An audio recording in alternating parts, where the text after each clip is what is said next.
Selamat pagi Bapak Ibu Saudara.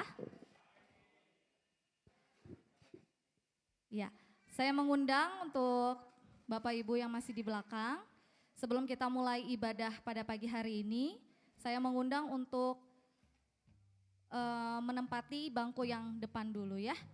Sehingga biar terlihat penuh dan di belakang untuk saudara-saudara kita yang mungkin akan datang terlambat begitu.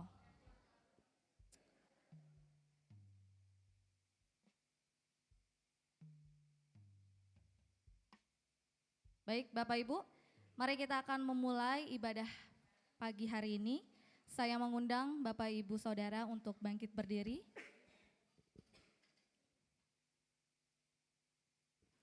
Kita akan bersaat teduh sejenak. Mari kita pejamkan mata kita. Kita mau mengucap syukur buat kebaikan Tuhan. Terima kasih Tuhan.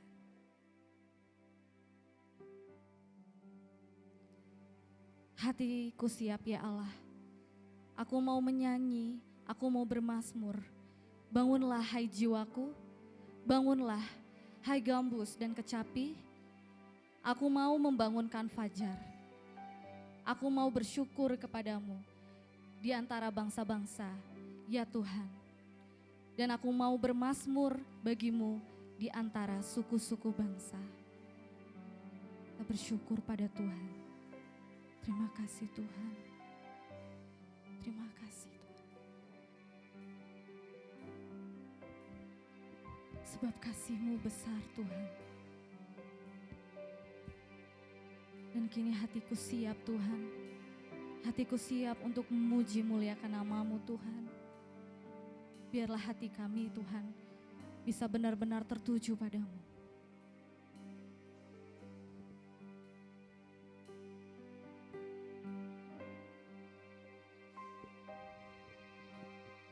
Hatiku siap membangunkan fajar. Bangunlah hai jiwaku.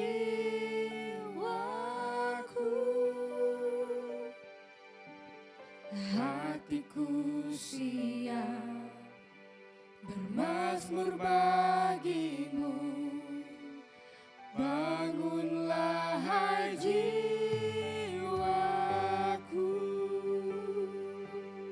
Hatiku siap membawa syukurku Tuhan. Hatiku siap membawa syukurku. Bangunlah hai jiwaku. Hatiku siap menyembah Sang Raja. Bangunlah hai jiwaku. Bangunlah hai jiwaku. Bangunlah hai jiwaku. Bangunlah hai jiwaku. Sebab kasih-Mu besar mengatasi langit, dan setia-Mu sampai ke awan. Tinggikanlah diri-Mu mengatasi langit, dan kemuliaan-Mu mengatasi bumi. Kita akan pujikan, hatiku siap membawa syukurku. Hatiku siap membawa syukurku. Bangunlah hai jiwaku. Hatiku siap menyembah Sang Raja. Bangunlah hai jiwaku. Bangunlah hai jiwaku. Sebab kasih-Mu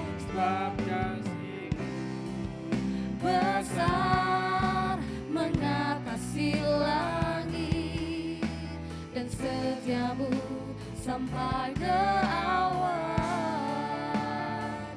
Tinggikanlah dirimu mengatasi langit, dan kemuliaanmu mengatasi bumi. Kita bersyukur oleh sebab kasih Tuhan yang besar. Mari kita sembah Dia lebih dalam lagi.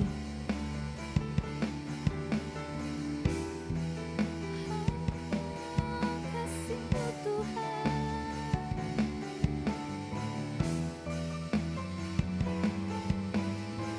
sebab kasih-Mu Tuhan, sebab kasih-Mu besar mengatasi langit, dan setiamu sampai ke awan. Tinggikanlah dirimu mengatasi langit, dan kemuliaanmu sebab kasih-Mu Tuhan, sebab kasih-Mu besar mengatasi langit. Setiamu Tuhan, sampai ke awan. Tinggikanlah dirimu mengatasi langit, dan kemuliaanmu mengatasi bumi. Dan kemuliaanmu Tuhan, dan kemuliaanmu, oh, dan kemuliaanmu. Katakan sekali lagi, dan kemuliaanmu Tuhan, dan kemuliaanmu mengatasi bumi. Mari kita bersatu di dalam doa.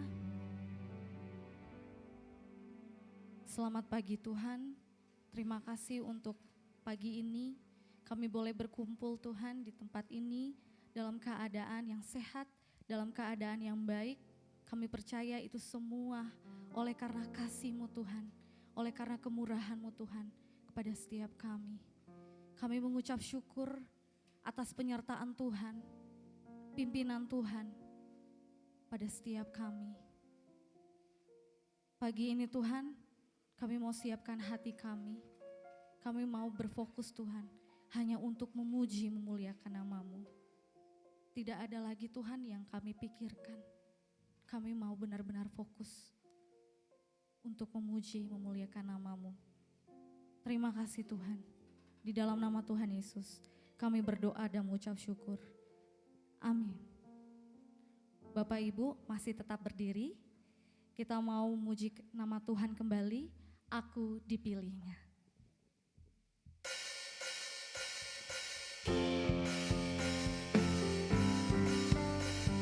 Kita bersuka cita sebab aku dipilihnya.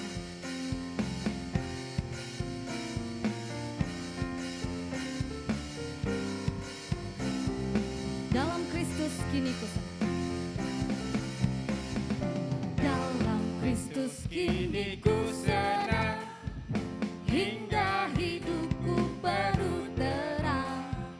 Terus menerus aku berdendam, aku pun dipilih. Bait 2. Panggilan Tuhan telah ku dengar, mari ke sumber hidup benar.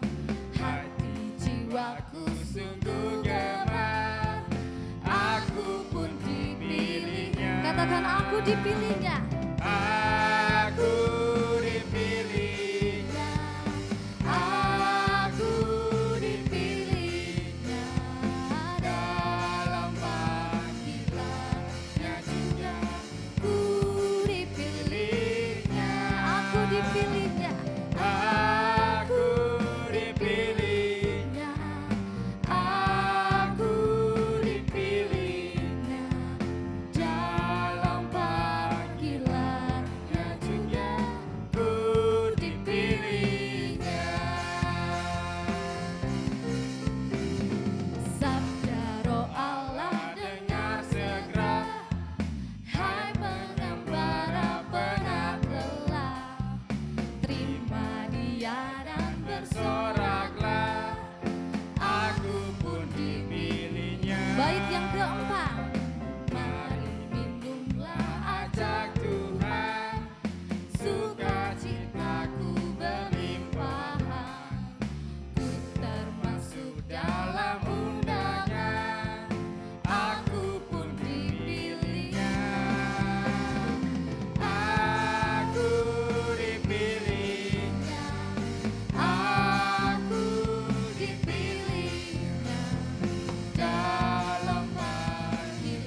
tiba saatnya kita akan membacakan Alkitab. Kita dari 2 Petrus 3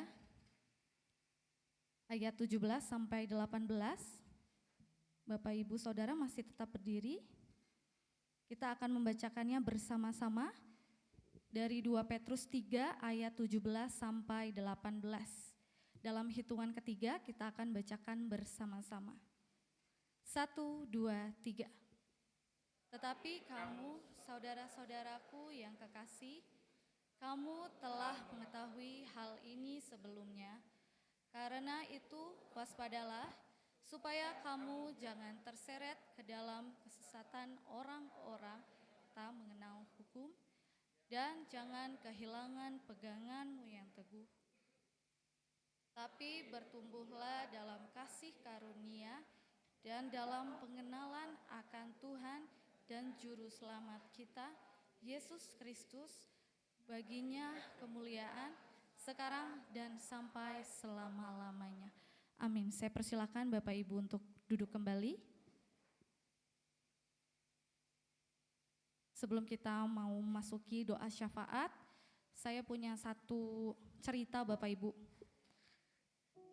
Ceritanya ini bukan mengenai saya ya, tapi ini ada sebuah penelitian. Karena saya mungkin guru biologi kali ya, biologi dan kimia, jadi saya tahu penelitian ini gitu. Ada satu penelitian Bapak Ibu, letaknya di Amerika Serikat. Para peneliti itu gak hanya satu orang peneliti ya, tapi banyak sekali peneliti yang sedang mengembangkan tempat tinggal yang nyaman, begitu.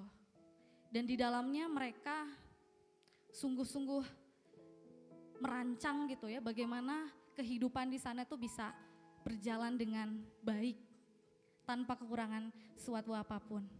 Tapi suatu ketika Bapak Ibu, tiba-tiba terdengar suara dentuman, dum.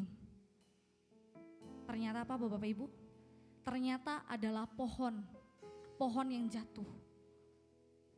Penelitinya bingung dan heran, kenapa ya? Kok pohon ini bisa tumbang? Padahal secara nutrisi dia sudah diberikan pupuk, air yang cukup, yang baik, tidak kekurangan loh Bapak Ibu. Sinar matahari ada, apalagi kira-kira yang dibutuhkan tumbuhan. Semua sudah cukup, semua ternutrisi. Tapi peneliti itu bingung, kenapa bisa tumbang? Dan ternyata Bapak Ibu, salah satu faktor pohon itu bisa tumbang ketika semua sudah tercukupi adalah tidak ada angin. Tidak ada tekanan dari lingkungan. Sehingga pohon tersebut tidak bisa berakar dengan baik. Karena sejatinya pohon itu dapat berakar dengan dalam ya, dengan apa namanya? Pokoknya kalau kita lihat akar itu kan pasti dalam banget ya. Dia bisa berakar dengan baik dan teguh. Kenapa? Karena dia mau tidak mau harus berakar lebih dalam lagi. Salah satunya mencari sumber air dan juga karena tekanan di luar yang begitu hebat sehingga harus mau tidak mau berakar dengan baik, dengan teguh, dengan kokoh. Tapi kala itu peneliti melihat satu faktor. Tidak ada angin Bapak Ibu, tidak ada tekanan dari lingkungan. Kalau dalam kehidupan kita Bapak Ibu sama.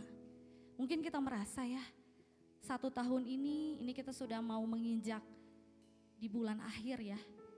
Bulan akhir di tahun terakhir kita di tahun 2025, mungkin kita melihat ke belakang lagi, wah tekanannya gak main-main ya di dalam kehidupan kita. Tekanan dari luar ke kita itu luar biasa. Tapi kenapa Tuhan mengizinkan? Apa Tuhan gak sayang? Enggak. Apa Tuhan gak peduli? Enggak. Tapi satu, seperti pohon tadi, Tuhan mau kita berakar teguh. Tuhan mengajarkan kita, Tuhan membimbing kita seperti pohon tadi. ketika ada tekanan dari luar, dia bisa berakar teguh, berakar kokoh, sehingga dia tidak tumbang. Dan itu adalah bukti kebesaran Tuhan, bukti bahwa Tuhan mengasihi kita. Karena rancangan Tuhan selalu sempurna bagi kita. Kita mau pujikan bukti kebesaran-Mu, Tuhan.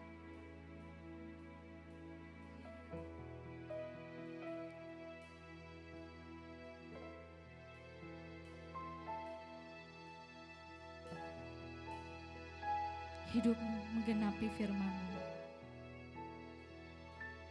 Hidupku menggenapi firman-Mu,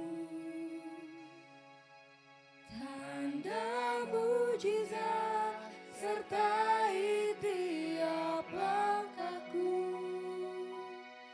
Kau bersamaku di dalamku, jadi bukti kebesaran-Mu.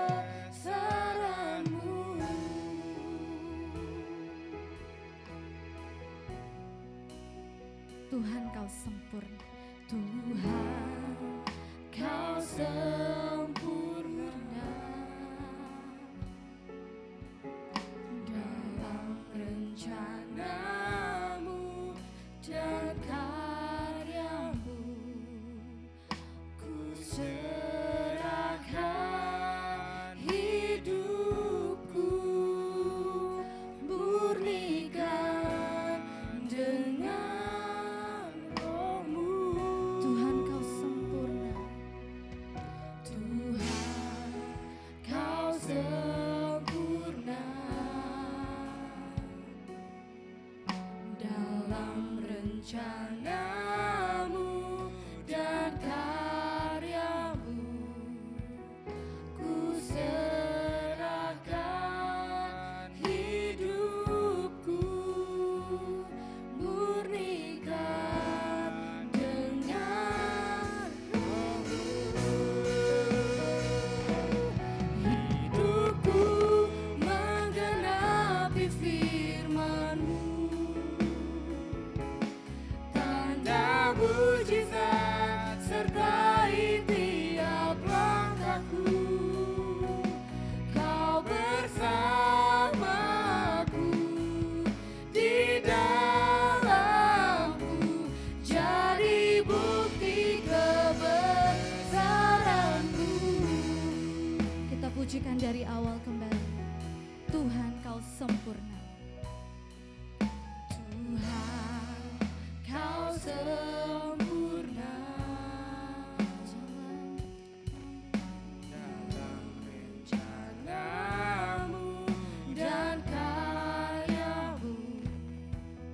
Ku serahkan hidupku, murnikan dengan. Katakan, hidupku menggenapi firman-Mu, Tuhan. Hidupku menggenapi firman-Mu, tanda mujizat sertai tiap langkahku. Kau bersamaku di dalamku, jadi bukti kebesaran-Mu. Hidupku, Tuhan. Hidupku menggenapi firman-Mu, tanda mujizat sertai tiap langkahku. Kau bersamaku, Tuhan. Kau bersamaku di dalamku, jadi bukti kebesaran. Hidupku menggenapi firman-Mu, tanda mujizat serta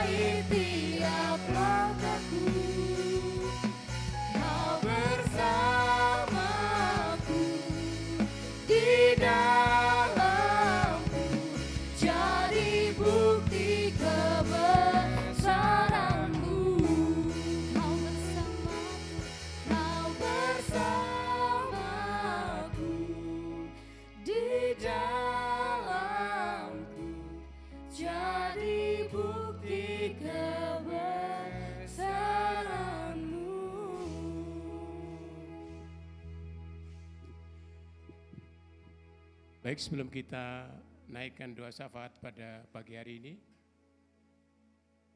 yang akan menyampaikan kebenaran firman Tuhan dalam ibadah pada pagi hari ini adalah Bapak Joe Batista, yaitu Gembala Sidang dari Gereja Baptis Immanuel Bandung.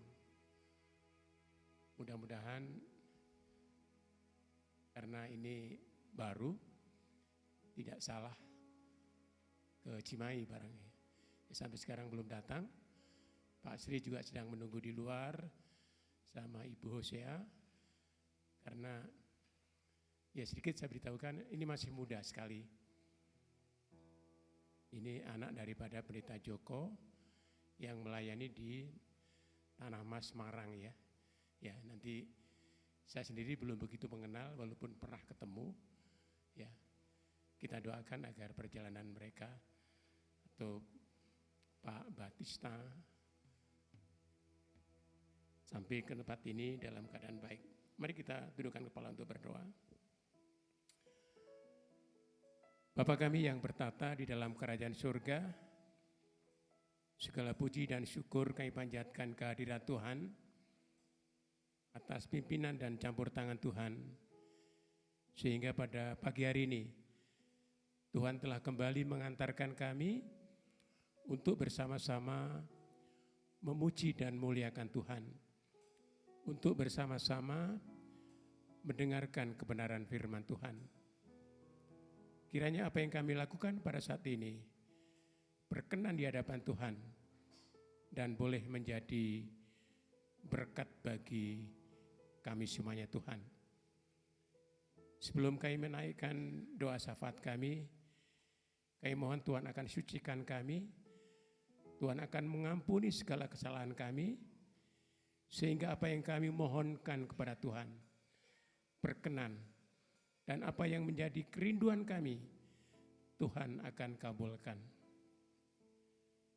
Bapa di surga, Tuhan yang kami kenal di dalam Yesus Kristus, secara khusus pada pagi hari ini, kami berdoa untuk saudara kami, Bapak Edi Hermanto, yang sekarang sedang menjalani persiapan untuk diambil tindakan operasi pada hari Senin besok.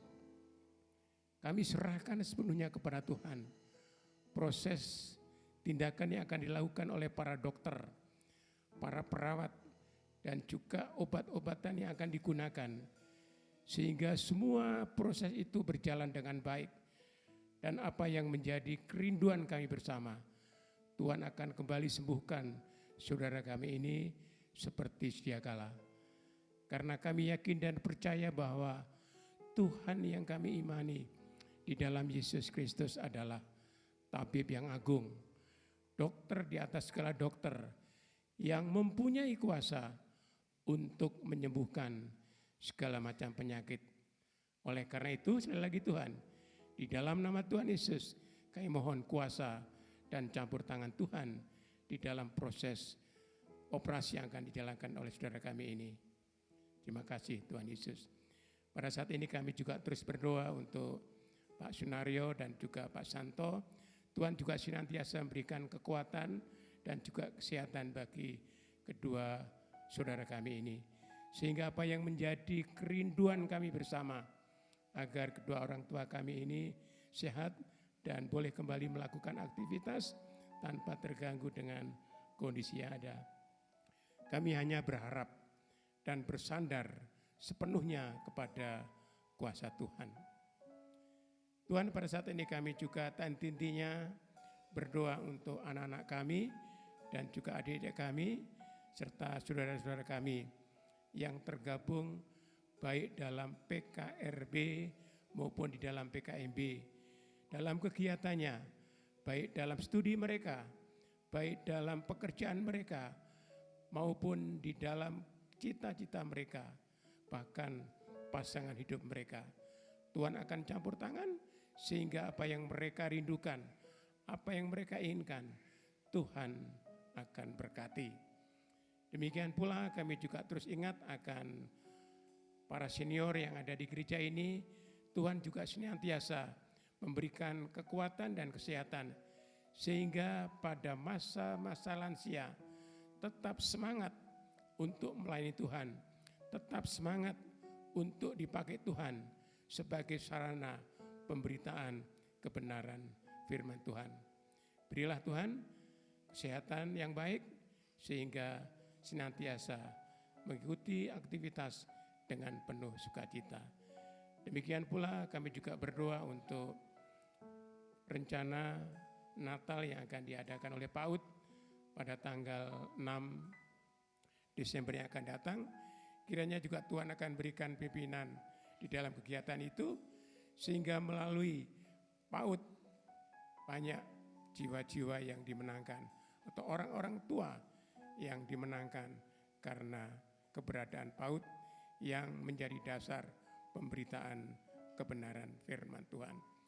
Demikian pula Tuhan, kami juga terus berdoa untuk kegiatan Natal yang lain, yaitu Natal umum tanggal 20 Desember nanti. Kiranya persiapan-persiapan yang sudah dilakukan Tuhan akan berkati, baik yang akan mengisi acara dalam pemainan kegiatan, yaitu seperti angklung, tari dan lain sebagainya. Pada waktu mereka latihan, Tuhan akan lengkapi, sehingga pada waktu disajikan hanya untuk memuliakan Tuhan. Demikian pula kami juga terus berdoa untuk Gabungan Gereja Baptis Indonesia dan juga yayasan, baik yayasan rumah sakit maupun yayasan Baptis Indonesia. Kiranya lembaga-lembaga ini boleh Tuhan pakai untuk menjadi sarana dan prasarana pemberitaan Injil, sehingga banyak jiwa-jiwa yang diselamatkan melalui lembaga-lembaga ini. Akhirnya kami berdoa Tuhan untuk pemerintah dan negara kami ini. Banyak sekali bencana atau musibah yang sedang terjadi pada saat ini. Kami berdoa Tuhan agar Tuhan berikan kekuatan, Tuhan akan berikan penghiburan kepada orang-orang yang sedang mengalami musibah, sehingga mereka selalu berharap dan bersandar kepada Tuhan. Dan kiranya apa yang dilakukan oleh pemerintah untuk penanggulangan itu dapat berjalan dengan baik. Dan juga akhirnya kami berdoa Tuhan untuk Kota Bandung dan Kota Cimahi, di mana kami berada. Tuhan juga senantiasa melindungi kota ini dan jauhkanlah Tuhan dari hal-hal yang kurang berkenan di hadapan Tuhan. Terima kasih Tuhan Yesus sekali lagi atas semuanya itu. Dan akhirnya ampuni kekurangan dan kelemahan kami, karena hanya di dalam Tuhan Yesus doa ini kami naikkan. Haleluya. Amin. Terima kasih untuk Bapak Diakon Wardoyo yang sudah melayani dalam doa syafaat. Masih semangat Bapak Ibu Saudara? Masih? Saya undang untuk bangkit berdiri. Kita mau puji nama Tuhan, kita mau nyanyi bagi Dia.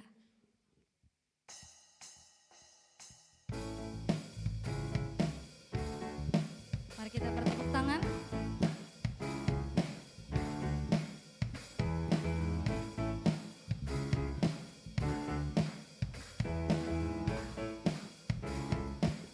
Angkatlah suaramu. Angkatlah suaramu, puji dan serukan nama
sanggup. Sekarang nyanyikan kebesarannya, Dia kuat dan penuh kuasa. Bersorak-sorak karena kasih-Nya telah datang melawat kita. Nyanyi bagi Dia. Sekarang nyanyikan kebesarannya, Dia kuat dan penuh kuasa. Bersorak-sorak karena kasih-Nya telah datang melawat. Sekarang nyanyikan kebesaran. Sekarang nyanyikan kebesarannya, Dia kuat dan penuh kuasa. Bersorak-sorak karena kasih-Nya telah datang melawat kita. Nyanyi bagi Dia. Katakan nyanyi bagi Dia. Nyanyi bagi Dia. Nyanyi bagi Dia. Katakan sekali lagi.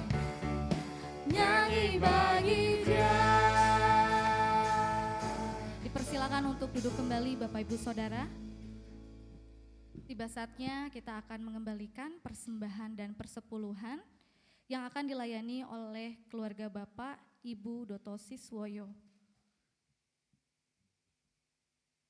Sebelum kantong persembahan diedarkan, sedikit informasi Bapak Ibu Saudara, mulai minggu ini dan seterusnya akan ada 2 persembahan yang akan diedarkan, yaitu sebelum khotbah dan sesudah khotbah. Untuk sebelum khotbah seperti biasa persembahan dan persepuluhan, dan setelah khotbah akan ada persembahan untuk Natal kita di tahun ini. Ya, jadi mungkin nanti akan ada kedua kalinya persembahan di setelah khotbah. Saudara Diki akan memimpin kita dalam doa. Mari kita bersatu dalam doa. Terima kasih Tuhan, terima kasih Yesus, dan pada saat ini Tuhan kami akan memberikan persembahan kepadamu. Biarlah persembahan kami ini menjadi persembahan yang harum di hadapan-Mu Tuhan. Engkau berkati segala pekerjaan, segala usaha Tuhan. Dalam nama Yesus kami berdoa dan mengucap syukur, haleluya, amin. Amin.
Terima kasih Mbak Santi dan Bapak Doto Siswoyo.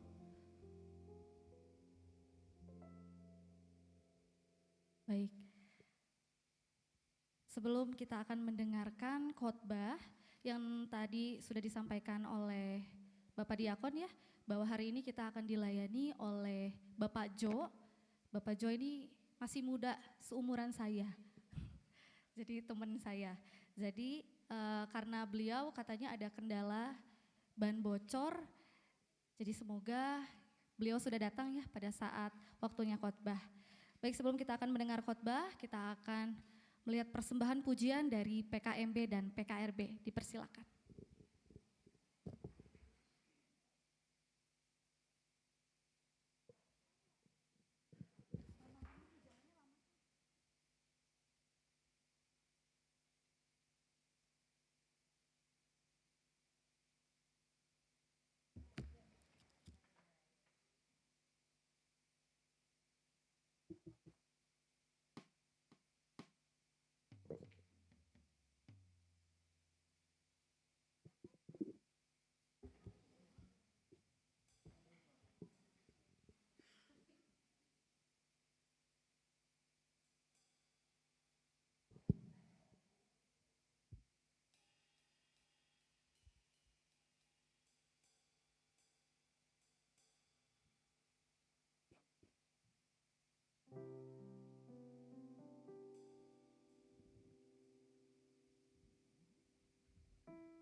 Kasih-Mu temukanku,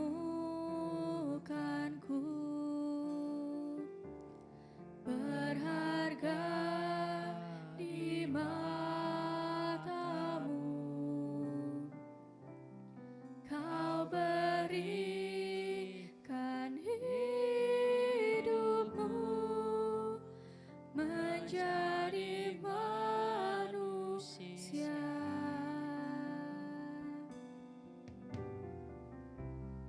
Di tengah gelap dunia, terang-Mu beri harapan.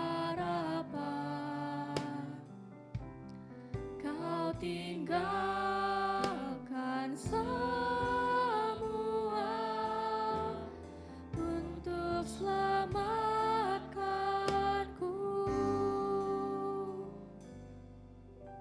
Dan ku akan memuji nama-Mu selamanya, hanya menyembah Kau Yesus.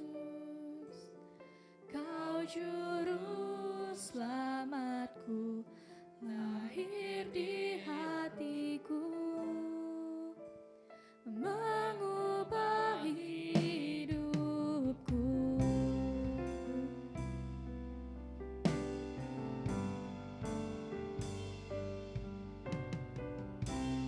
Di tengah gelap dunia,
Baik Bapak Ibu, saya bukan yang mau khotbah ya Bapak Ibu.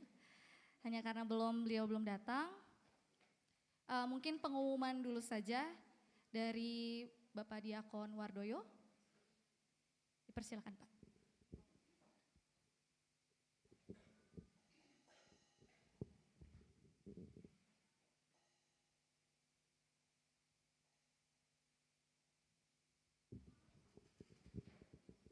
Ya, calon pengkhotbah kita ini memang masih baru ya. Tadi dikatakan masih seusia Mbak Priska ya. Jadi, dan belum lama tinggal di Bandung, dan kemungkinan juga belum hafal daerah Bandung. Ya. Lalu juga ada gangguan, motornya, bannya bocor. Lalu nggak tahu bocornya apakah masih di dekat. Ya, tapi sekarang sedang dalam perjalanan menuju ke tempat ini. Baik, jadi kita dahulukan ya pengumuman ya seperti biasa. Persekutuan doa Rabu tanggal 3 Desember 2025. Renungan akan disampaikan oleh Bapak Mr. Yuwono, masih secara online ya, jam 19 sampai jam 20. Lalu petugas ibadah minggu depan atau minggu tanggal 7, ini 7 Desember ya, bukan 7 November, 7 Desember 2025 sudah tertera di situ ya. Lalu nah, yang ulang tahun nih. Yang ulang tahun Minggu tanggal 30 Desember, pas hari ini, yaitu Bapak Mr. Yuwono.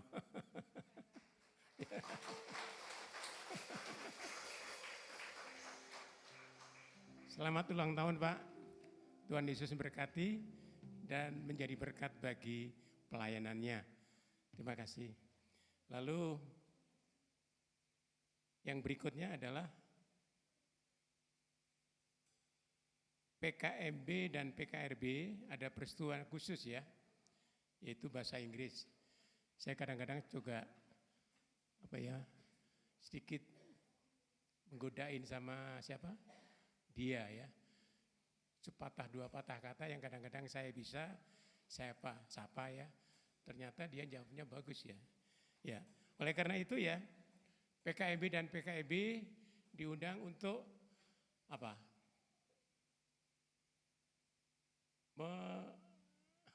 Mengaktifkan di dalam berbahasa Inggris, karena bahasa Inggris itu bahasa komunikasi ya. Walaupun sebentar lagi bahasa Indonesia akan menjadi bahasa internasional juga ya, rencananya begitu. Sehingga bisa berbahasa Indonesia di mana-mana. Tetapi bahasa Inggris sudah merupakan bahasa internasional. Kenapa? Kemanapun kita akan pergi kalau bisa berbahasa Inggris pasti akan lancar ya. Di sini banyak gurunya. Pak Frin juga jadi guru bahasa Inggris. Lalu Mbak Cia juga menjadi latar belakangnya adalah sarjana bahasa Inggris.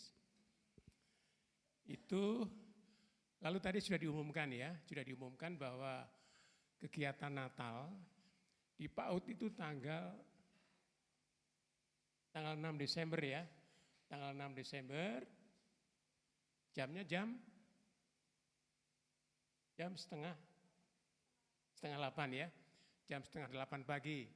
Silakan datang ya, biar tahu mengenai murid-murid PAUD dan juga guru-guru PAUD. Kalau yang selama ini tidak tahu siapa ya guru-guru PAUD, bisa datang ya.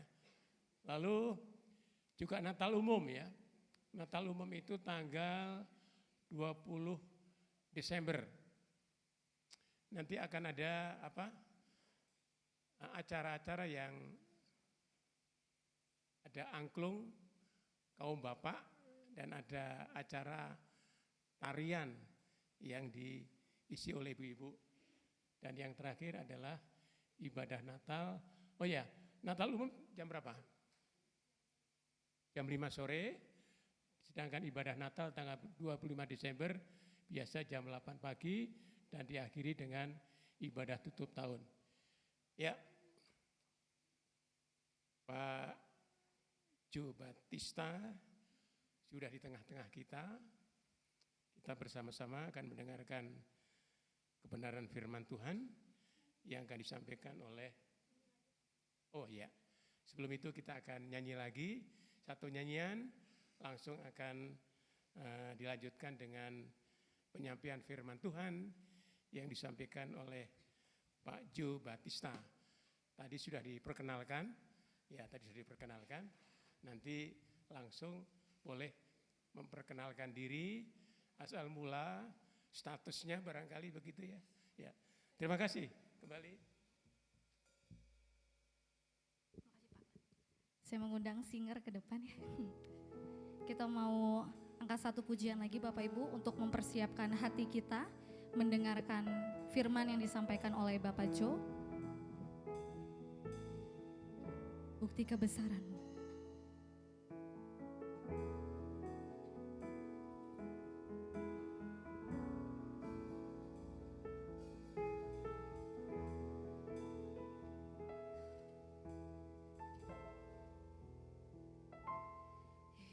Hidupku menggenapi firman-Mu,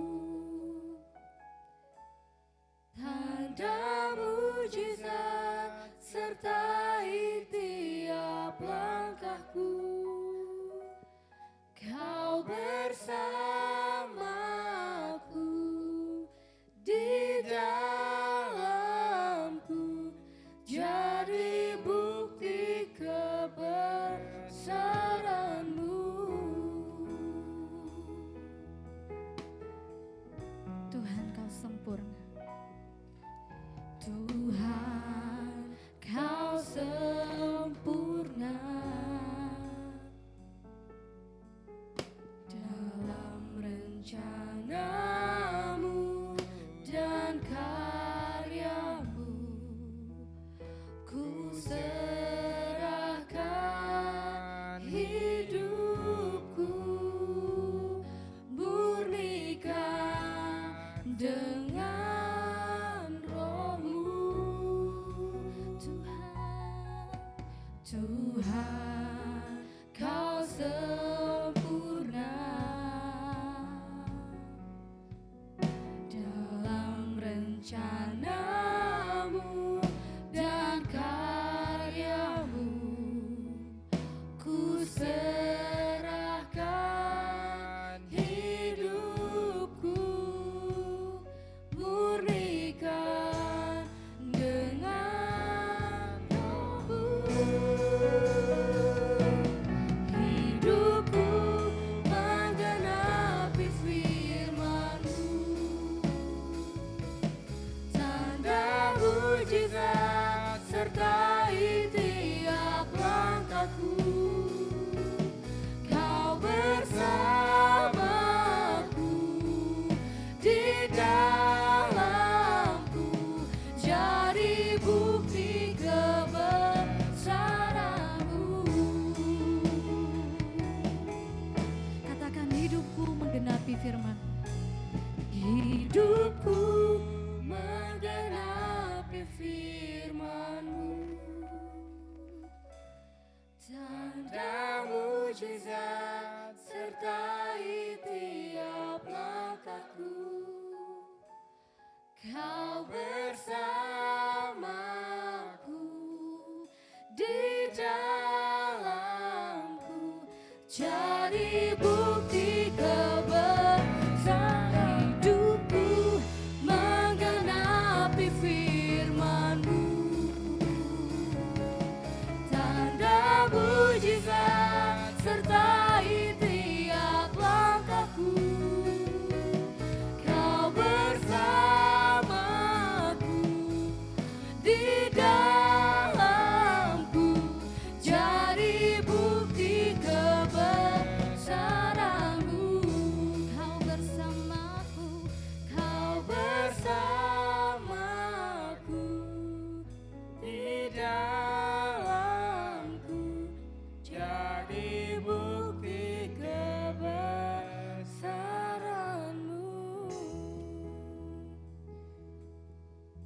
Benar Tuhan, Engkau adalah bukti kebesaran yang telah kami terima, di mana kasih-Mu telah Tuhan nyatakan dalam keseharian hidup kami. Hari demi hari, waktu demi waktu, kami merasakan sungguh indah penyertaan-Mu. Bahkan sepekan lalu saat kami beraktivitas, kami bekerja, kami melakukan studi kami bersyukur Tuhan telah menyatakan kebaikan-kebaikan-Mu tetap terjadi di dalam kehidupan kami. Bahkan adanya kami di tempat ini Tuhan, itu tentu saja bukan karena kuat dan hebat kami, namun kami yakin ini adalah sebuah rancangan yang Tuhan tetapkan, di mana kami anak-anak-Mu dapat berkumpul bersekutu bersama, bahkan menaikkan setiap puji-pujian bersama. Inilah wujud pengagungan kami atas kebesaran yang telah Tuhan nyatakan, yaitu bukti kasih di mana kami telah terima yang dinamakan keselamatan. Dan saat ini Tuhan, kami akan duduk diam mendengarkan kebenaran firman-Mu.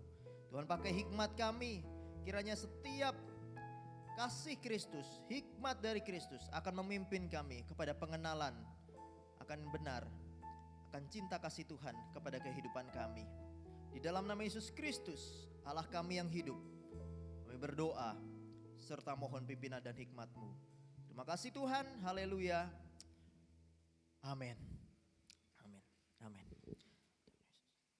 Shalom. Shalom. Selamat pagi Bapak Ibu Saudara yang dikasihi Tuhan. Mohon maaf kalau suara saya mungkin agak terengah-engah ya. Karena saya ini mungkin ya memang Tuhan berikan kesabaran yang luar biasa kepada saya. Semalam itu saya dipercaya untuk memimpin Sound of Christmas, jadi memberikan khotbah di Sound of Christmas di Gereja Baptis Indonesia Jatinegara. Itu pun kok ya sama kasusnya. Jadi saya itu waktu mau pulang ke Bandung, saya mengendarai Grab, lalu Grab saya itu sama kasusnya kayak ini tadi, bannya bocor Bapak Ibu Saudara. Tapi kalau semalam saya bisa langsung ganti Grab, kalau ini tadi saya nggak bisa ganti motor langsung. Karena saya hanya pakai motor, sehingga saya tadi memutuskan untuk mendorong motor saya. Dan ya mohon maaf sekali Bapak Ibu Saudara mungkin melihat saya terlambat pada kesempatan pagi hari ini. Mohon dimaafkan ya Bapak Ibu Saudara. Dan perkenalkan, nama saya adalah Joe Baptisia Ariel.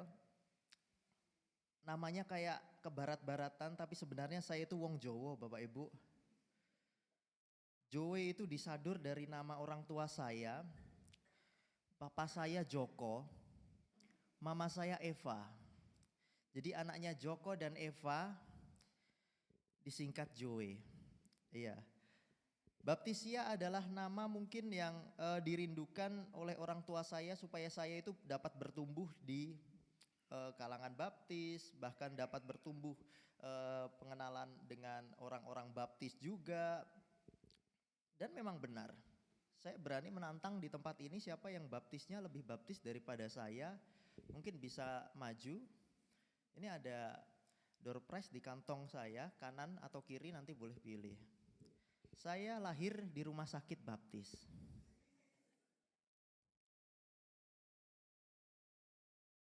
Saya sekolah di STT baptis. Anak pendeta baptis, cucu pendeta baptis. Dan saat ini saya menggembalakan di gereja baptis.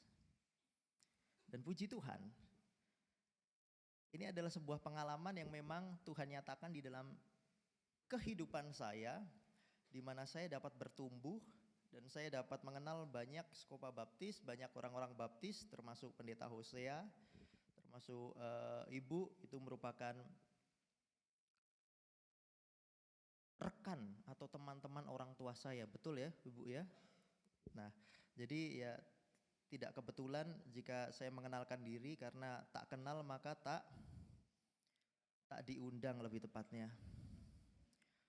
Ya puji Tuhan, karena ini memang momen tukar mimbar, jadi saya menerima undangan di tempat ini. Dan saat ini saya akan memaparkan singkat saja secara langsung bahwa saya rindu membawakan kebenaran firman Tuhan di mana pengenalan yang sungguh itu menghasilkan pribadi yang bertumbuh. Apakah sudah bisa? Ya, puji Tuhan. Pengenalan yang sungguh menghasilkan pribadi yang bertumbuh. Kita akan baca bersama-sama supaya ini menjadi sebuah komitmen juga dan ini menjadi sebuah hal yang dapat menggugah hati kita bahwa kita itu mungkin bisa mengenal Kristus. Bahkan orang-orang di luar sana pun kalau saya tanya Bapak Ibu Saudara, kalau Bapak Ibu Saudara pun bertanya kepada orang-orang yang notabene mereka bukan orang Kristen, coba tanya ke mereka, tahu Yesus Kristus enggak? Pasti mereka jawabnya tahu. Mereka mungkin tahu-tahuan saja tetapi tidak bisa mengenal secara sungguh atau tidak bisa mengenal secara lengkap apa yang menjadi latar belakang kita menyembah mereka. Apa yang menjadi alasan kenapa kita menyembah dia. Karena pengenalan yang sungguh itu akan menghasilkan pribadi yang bertumbuh. Bahkan di dalam pengaruh sejarah dari dulu sampai saat ini ada beberapa tokoh yang mengatakan, Herbert George Wells itu mengatakan seperti ini. Yesus itu adalah sosok sejarah paling dominan dan dikenal di dunia. Itu Yesus. Lalu Philip Schaff menegaskan bahwa tanpa uang, tanpa jabatan di dunia, Yesus dari Nazaret itu sebenarnya orang yang lebih terkenal daripada, ini pasti bapak-bapak, ibu-ibu kenal semua ini, Alexander Agung, Napoleon, apalagi Muhammad di sana. Karena di sini Philip Schaff mengatakan dia adalah seorang tokoh sejarawan gereja di mana Yesus itu lahir dari background yang sangat sederhana. Bahkan Yesus itu lahir dari seorang anak tukang kayu. Bahkan saat masa pertumbuhannya dia tidak diliputi dengan berbagai macam kekayaan. Jabatan pun tidak diterimanya saat masa-masa kehidupannya. Oleh karena itu dia mengatakan kalau tanpa uang, tanpa jabatan, Yesus itu lebih terkenal dibandingkan Alexander Agung, Napoleon, bahkan Muhammad. Lalu pertanyaannya kepada kita, yang pun juga sempat dipertanyakan oleh Mahatma Gandhi kepada umatnya. How deep is your love? Karena Mahatma Gandhi saat itu, tahu ya Mahatma Gandhi itu tokoh agama apa Bapak Ibu? Hindu, ya betul sekali. Dia mengatakan seperti ini, I like Christ, but I don't like Christian. Dia suka ajarannya Yesus. Dia suka apa yang ditanamkan oleh Yesus kepada murid-muridnya, kepada setiap orang-orang yang mengikutinya. Tetapi dia menggunakan koma di sana, but ada pengecualian di mana I don't like Christian, di mana pengikutnya atau murid-muridnya atau orang-orang yang mengikuti ajarannya, kenapa kok saya melihat tidak selaras dengan ajaran yang disampaikan? Mungkin Yesus Kristus mengajarkan tentang kasih, tapi kenapa kok orang-orang yang mengikutinya tidak ada kasih? Kenapa kok Yesus Kristus itu ajarannya tentang pengampunan, tapi kenapa kok orang-orang yang mengikuti Yesus Kristus itu kok tidak ada rasa maaf atau malah mengampuni di dalam kehidupannya, bahkan saling membenci, saling menjatuhkan kanan kiri. Sehingga saat itu Mahatma Gandhi melihat dengan mata kepalanya dia sendiri, aku suka ajarannya Tuhan Yesus gitu, tetapi kok aku tidak melihat hal itu terpancar di dalam kehidupan orang-orang yang mengikutinya.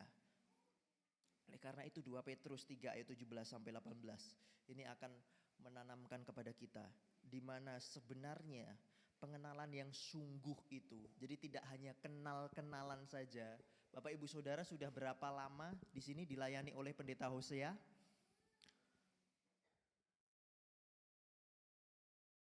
Tahu nggak makanan kesukaannya Pendeta Hosea apa?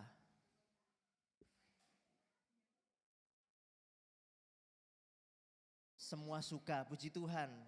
Semua dikasih ya. Jadi kalau ada makanan di rumah, monggo Pak, monggo. Beda kalau saya waktu datang di tempat ini, tahu nggak sekarang makanan kesukaan saya? Nah, tapi mungkin tadi sudah dikenalkan ya. Bahkan saya tadi sudah memperkenalkan secara langsung. Secara tidak langsung Bapak Ibu sudah tahu siapa saya, background saya. Tetapi belum mengenal secara sungguh. Nah itulah yang Tuhan ingin nyatakan di dalam kehidupan kita. Supaya kita itu dapat intim. Dan kita dapat tahu apa yang menjadi kehendak Tuhan, apa yang menjadi isi hati Tuhan. Sehingga tidak hanya kenal-kenalan saja. Tidak seperti orang-orang di luar sana yang tahu tentang Yesus. Tapi kalau ditanya, ya Yesus itu Tuhan yang orang Kristen Pak. Ya Yesus itu juru selamatnya orang Kristen Pak. Tetapi tidak tahu bahwa Yesus itu siapa, backgroundnya seperti apa, bahkan kita harus seperti apa untuk merespon Yesus Kristus saat datang ke dunia. Nah itulah yang sebentar lagi kita akan pelajari, di mana 2 Petrus 3 ayat 17 dan 18 ini akan menjadi sebuah kunci, di mana kalau kita benar-benar dapat mengenal Kristus secara sungguh, itu akan menghadirkan pertumbuhan yang luar biasa di dalam kehidupan kita. Kita baca bersama-sama karena hanya 2 ayat saja, ayat 17 dan 18. 1, 2, 3. Tetapi kamu saudara-saudaraku yang kekasih, kamu telah mengetahui hal ini sebelumnya. Karena itu waspadalah supaya kamu jangan terseret ke dalam kesesatan orang-orang yang tak mengenal hukum, dan jangan kehilangan peganganmu yang teguh. Tetapi bertumbuhlah dalam kasih karunia dan dalam pengenalan akan Tuhan dan juru selamat kita Yesus Kristus. Baginya kemuliaan sekarang dan sampai selama-lamanya. Kalau saya menjelaskan konteksnya, mungkin ini akan terlalu panjang, tapi akan saya persingkat bahwa sebenarnya saat Petrus menyampaikan surat ini kepada orang-orang yang diajarnya saat itu, ternyata banyak orang yang skeptis. Ada yang tahu skeptis di sini apa? Skeptis itu mereka tahu ajarannya itu tuh akan mengarah kemana. Tetapi orang yang skeptis itu mereka memilih untuk tidak mau tahu. Itu orang yang skeptis. Mereka tahu ajaran ini akan diarahkan kemana, tapi seolah-olah mereka menutup telinga. Itu adalah orang-orang yang skeptis. Kalau saya jelaskan dan saya paparkan di mana skeptisnya orang-orang saat itu yang diajar oleh Petrus, ada di 2 Petrus 3 ayat 3 dan 5. Bisa di next. Yang pertama yang harus kamu ketahui, ini saat Petrus menyampaikan, ialah bahwa pada hari zaman akhir akan tampil pengejek-pengejek dengan ejekan-ejekannya, yaitu orang-orang yang hidup menurut hawa nafsu. Bahkan mereka sengaja, saya garis bawahi di sana, apa? Tidak mau tahu bahwa oleh firman Allah langit telah ada sejak dahulu, dan juga bumi yang berasal dari air dan oleh air. Nah, ini disampaikan oleh Petrus supaya orang-orang saat itu mengenal siapa sih pencipta mereka, siapa sih yang berkarya atas hidup mereka. Tapi pada hakikatnya saat Petrus menyampaikan itu, ada pengejek-pengejek dengan ejekannya. Bahkan ada orang yang lebih menuruti hawa nafsunya. Bahkan lebih parahnya lagi, mereka sengaja tidak mau tahu. Bukankah hal ini seringkali terjadi juga di gereja-gereja modern ini? Di mana mungkin ada pendetanya, atau mungkin ada pemimpin-pemimpin rohaninya, atau mungkin ada guru-guru sekolah minggunya yang mengajar tentang kebenaran Alkitab, tetapi ada di dalam hati, atau mungkin terbersit di dalam pikiran, ini bapak ini ngomong apa sih? Secara tidak langsung kita sedang menempatkan diri untuk menjadi pengejek-pengejek ini. Bahkan orang-orang yang lebih menuruti hawa nafsunya, mungkin mereka berada di tempat yang sama di ruangan ibadah, tapi ternyata ada hal yang mungkin lebih mereka prioritaskan di dalam kehidupan mereka. ternyata ada notifikasi, tagihan muncul, ceting gitu. Atau ternyata ada notifikasi yang tidak bisa mungkin ditinggalkan, merasa tergugah untuk segera membalasnya. Ini kalau enggak aku segera balas, aku enggak enak sama orang ini. Bayangkan saja kalau Yesus menaruh rasa enggak enakan terhadap kita.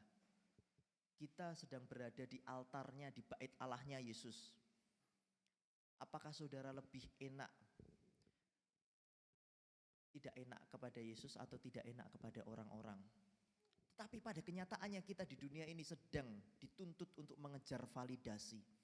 Kamu kalau tidak mencapai ini, maka kamu tidak akan diakui. Kamu kalau tidak berharga seperti ini, maka kamu tidak akan dianggap oleh orang-orang di sekitarmu. Contoh singkatnya saja.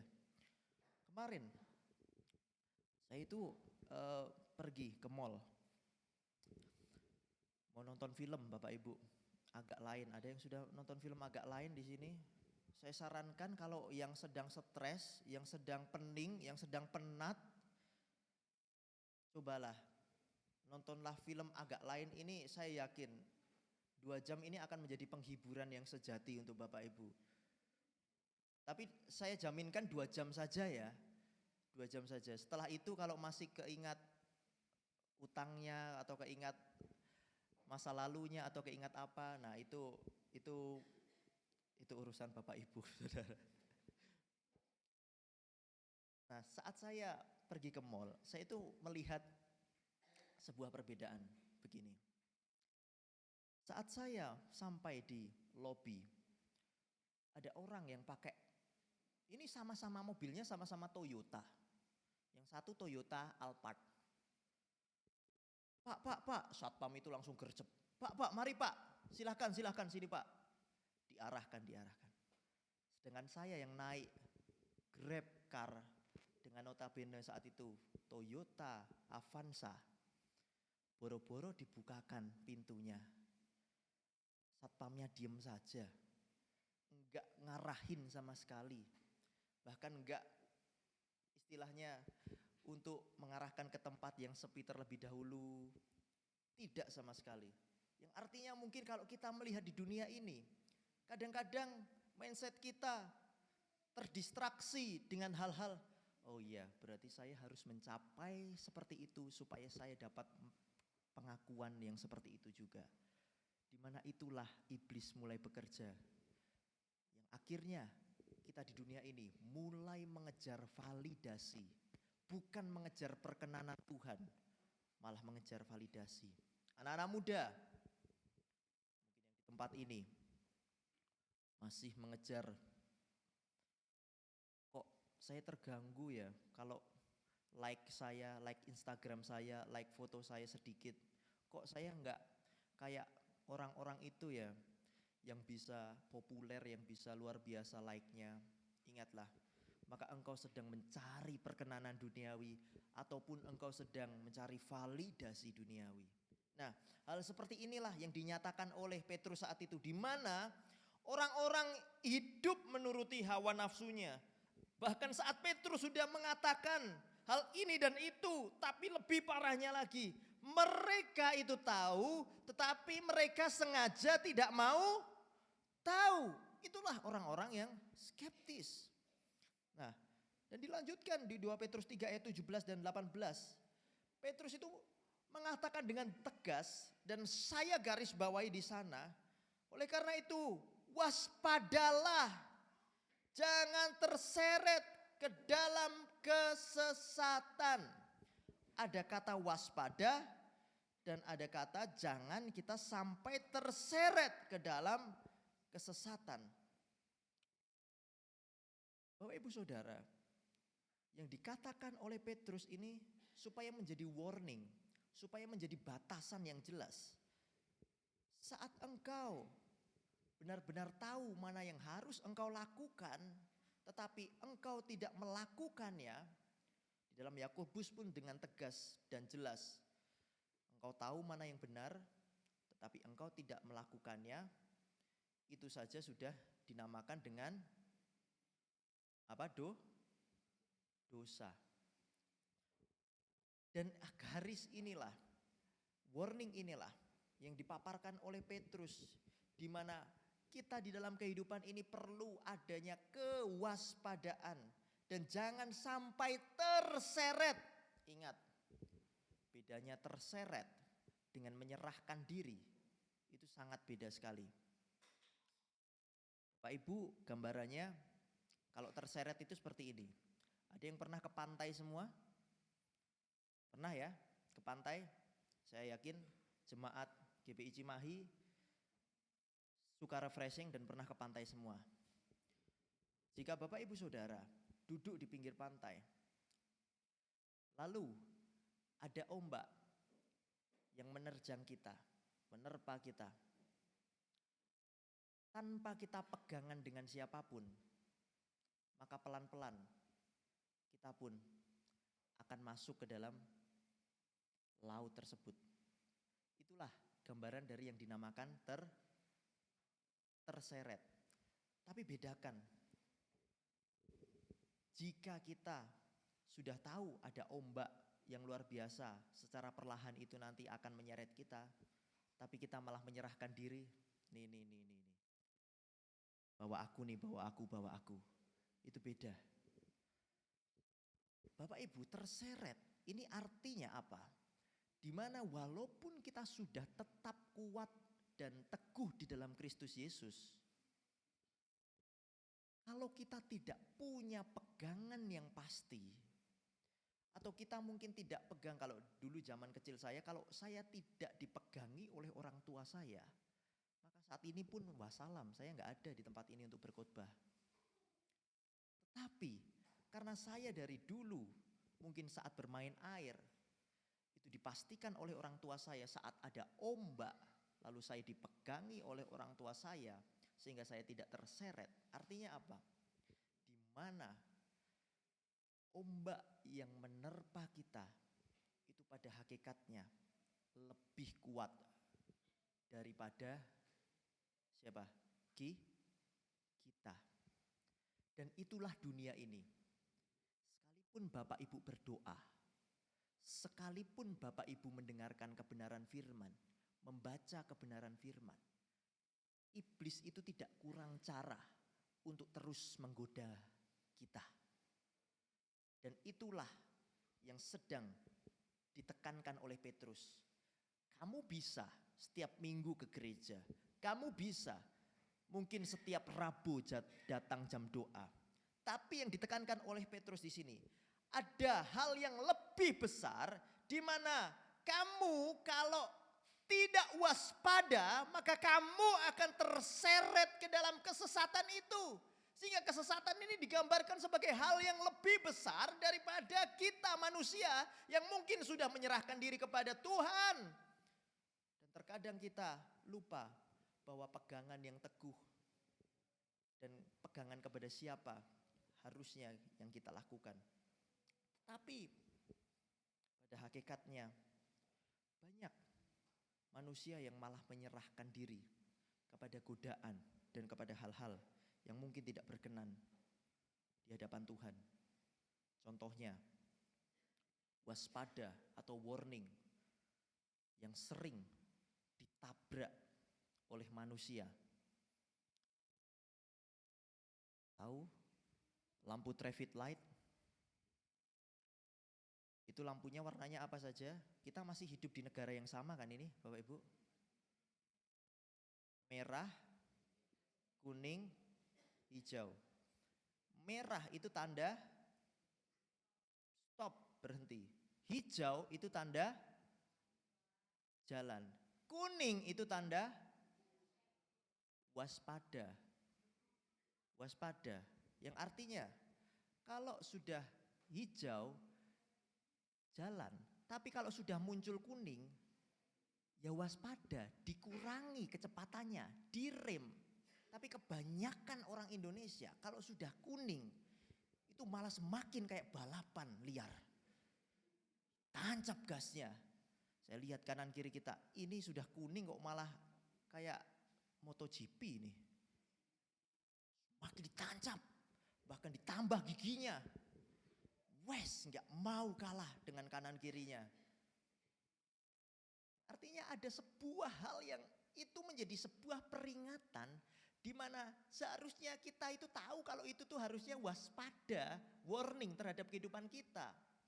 Tetapi sebenarnya pun banyak orang-orang yang menyalahgunakan perintah atau bahkan peraturan tersebut.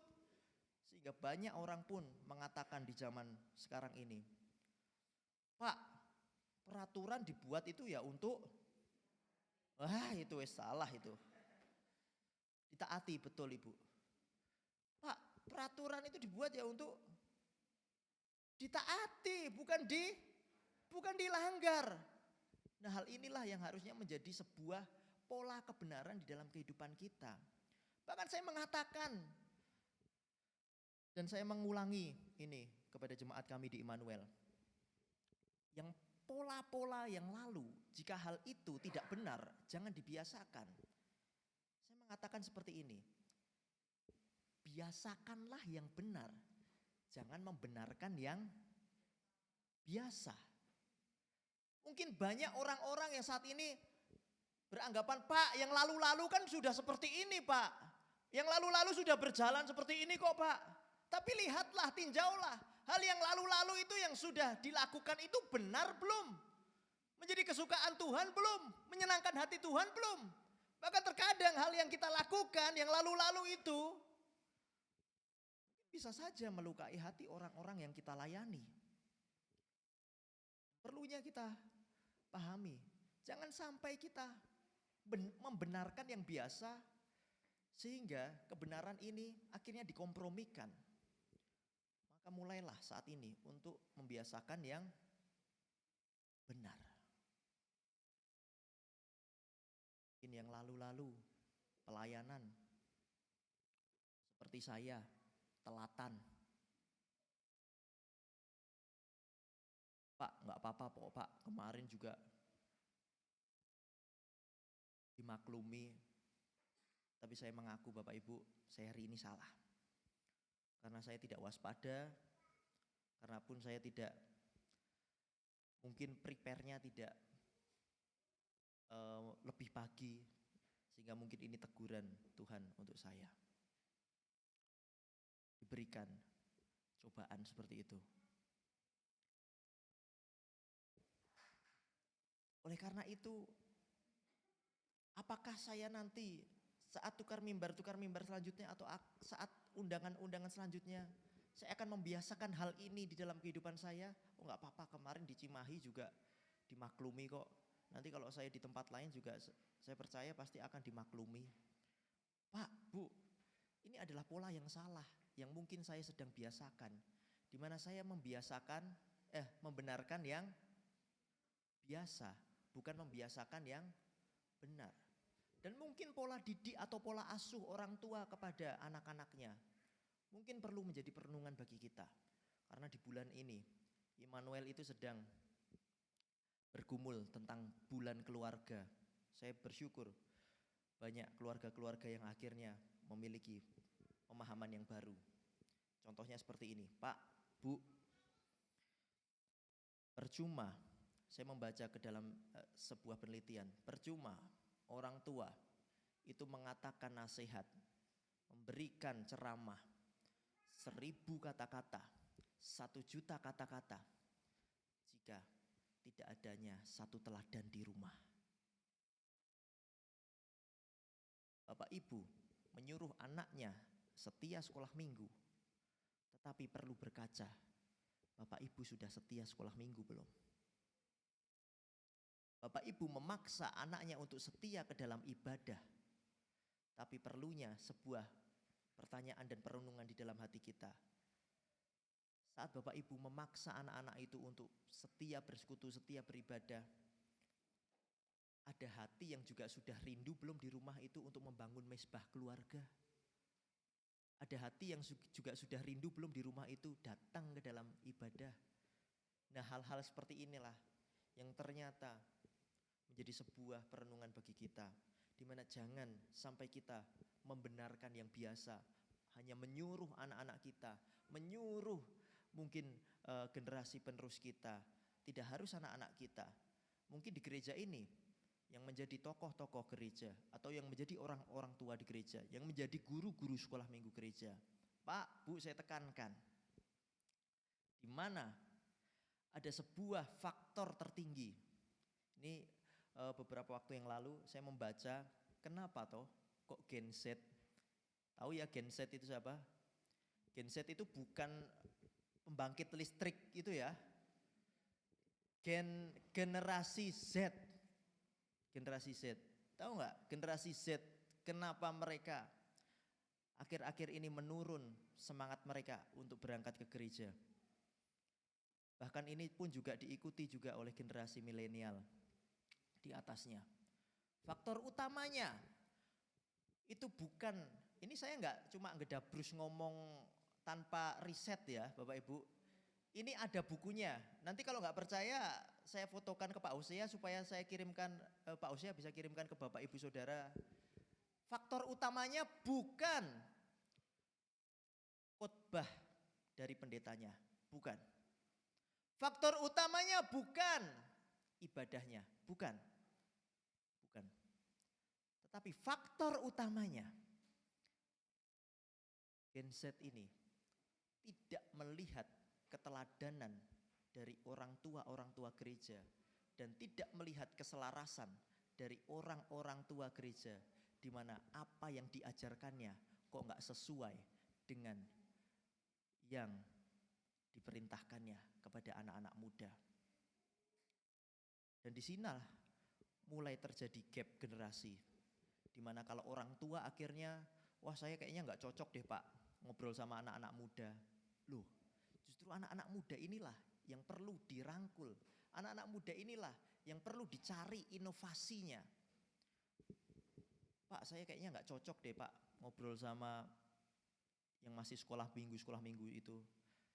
Dan hal-hal inilah yang akhirnya menjadi sebuah gap generasi yang seharusnya Kristus itu mencintai semua umatnya itu tanpa gap generasi.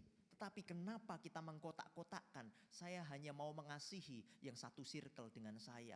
Saya hanya mau mengasihi yang sefrekuensi dengan saya. Saya hanya mau mengasihi kalau obrolan dia cocok dengan saya. Hal itulah yang menjadi perenungan bagi kita. Apakah di tempat ini masih ada yang seperti itu? Tapi saya yakin tidak ada. Mungkin sudah keluar. Atau mungkin di gereja-gereja di luar sana. Nah, oleh karena itu saya menekankan di 2 Petrus 3 ayat 9. Petrus pun juga menyatakan dengan tegas, Tuhan itu sebenarnya tidak lalai menepati janjinya. Bahkan janjinya yang dinamakan Immanuel itu sudah tergenapi. Dia sudah menggenapi di mana nubuatan Yesaya itu sudah sah. Dan akhirnya Yesus Kristus itu datang ke dunia. Dan saat Immanuel yang artinya apa?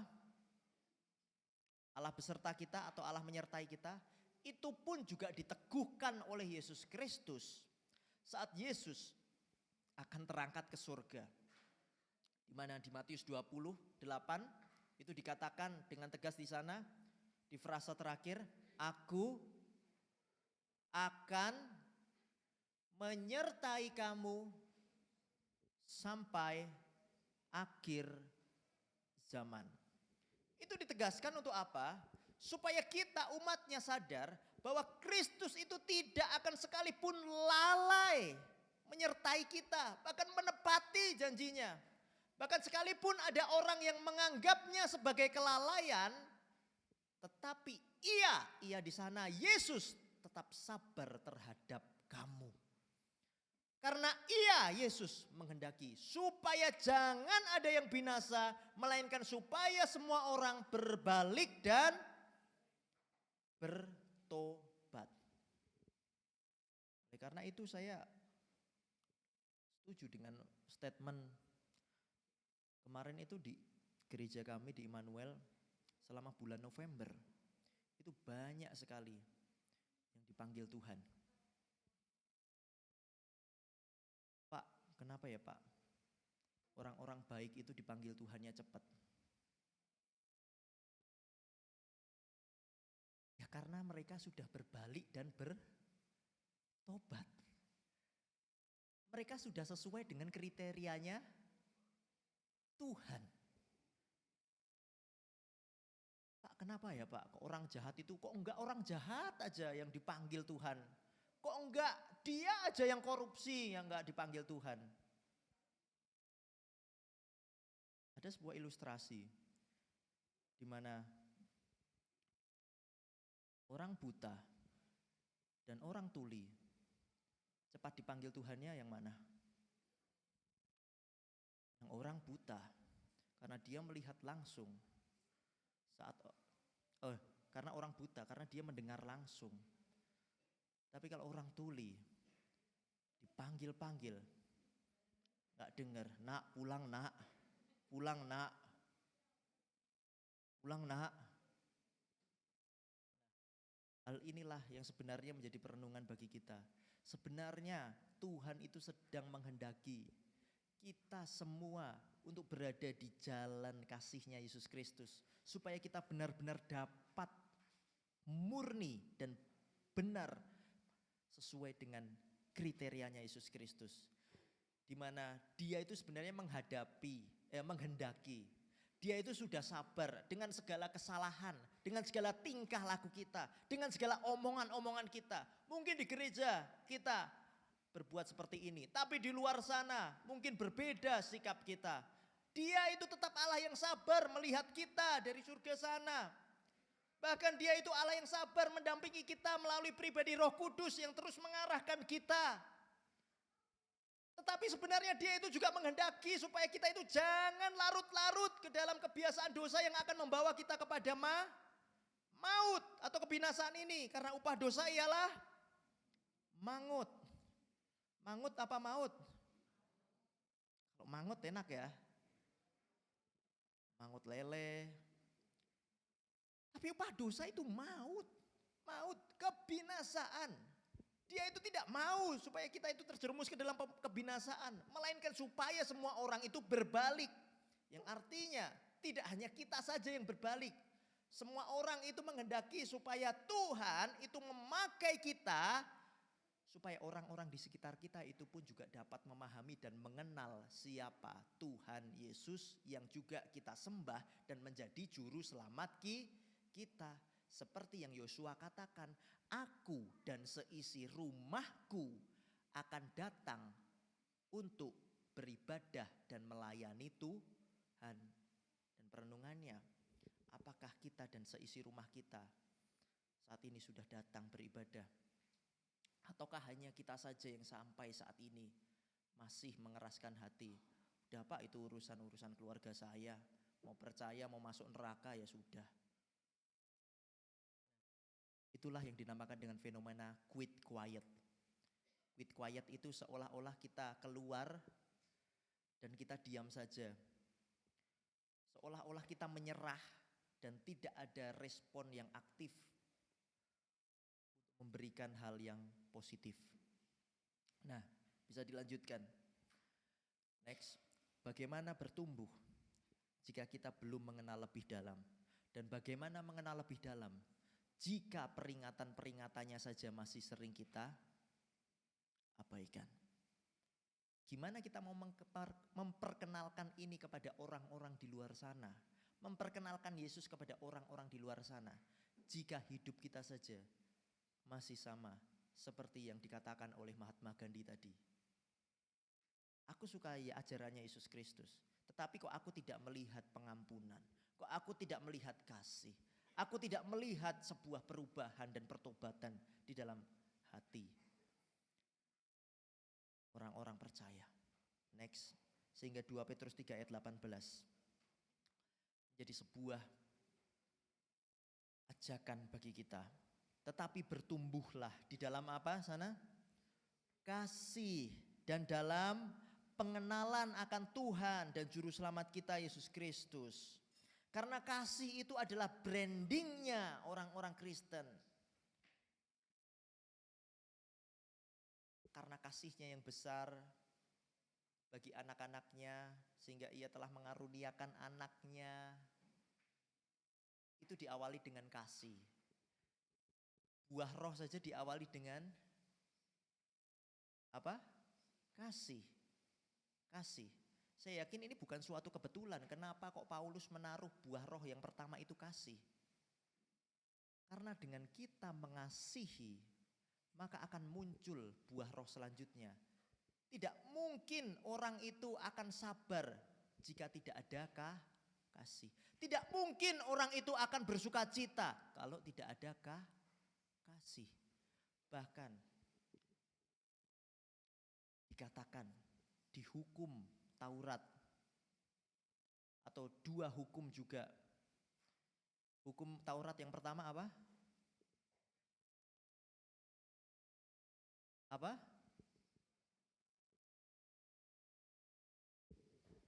Ini kok kayak belum makan ya Bapak Ibu?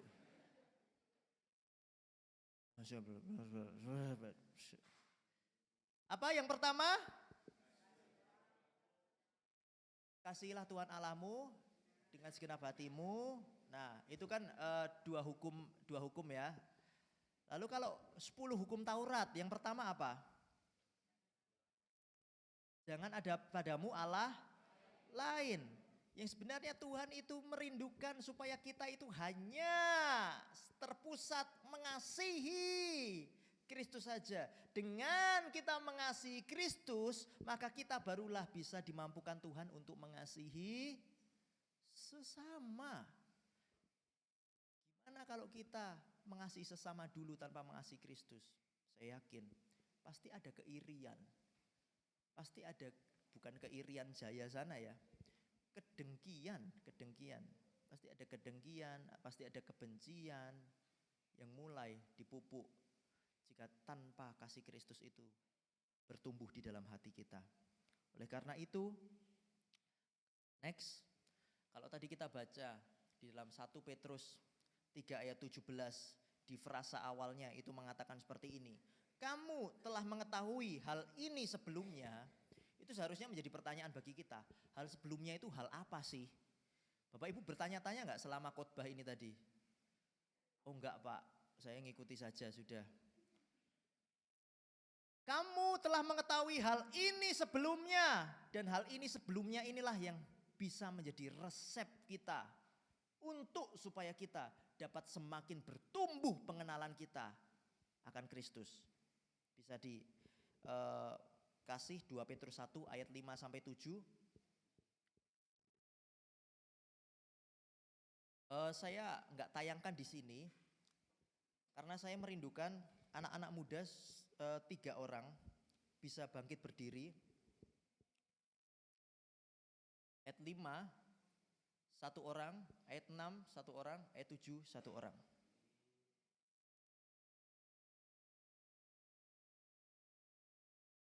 Anak-anak muda mari, anak-anak muda. Kalau enggak ada anak-anak muda, bapak-bapak ya bersyukur. Karena di sini saya melihat anak-anak muda banyak sekali tapi enggak ada yang mau berdiri loh. Oke. Bapak Ibu perhatikan ya, ayat demi ayat, dan inilah yang harusnya menjadi resep kita. Ayat 5 terlebih dahulu, silahkan.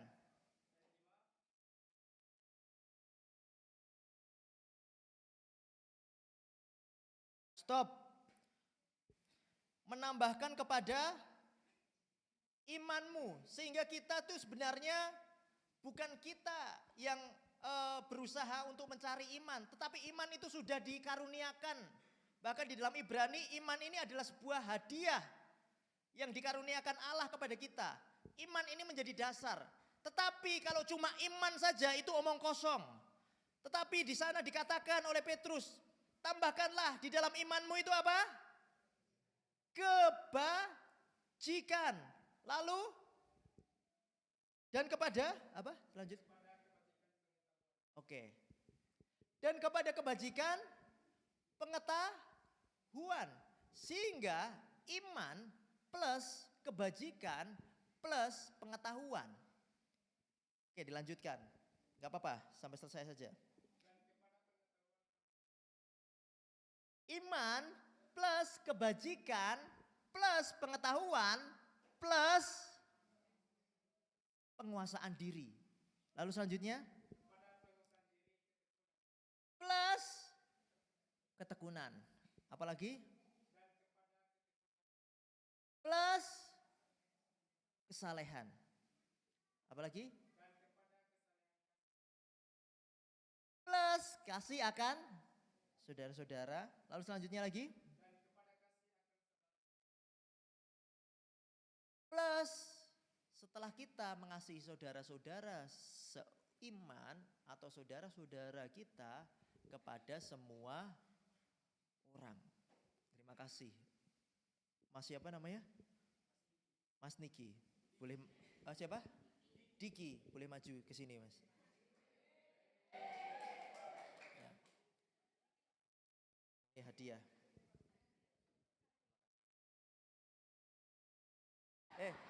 Boleh ditunjukkan. Ditunjukkan.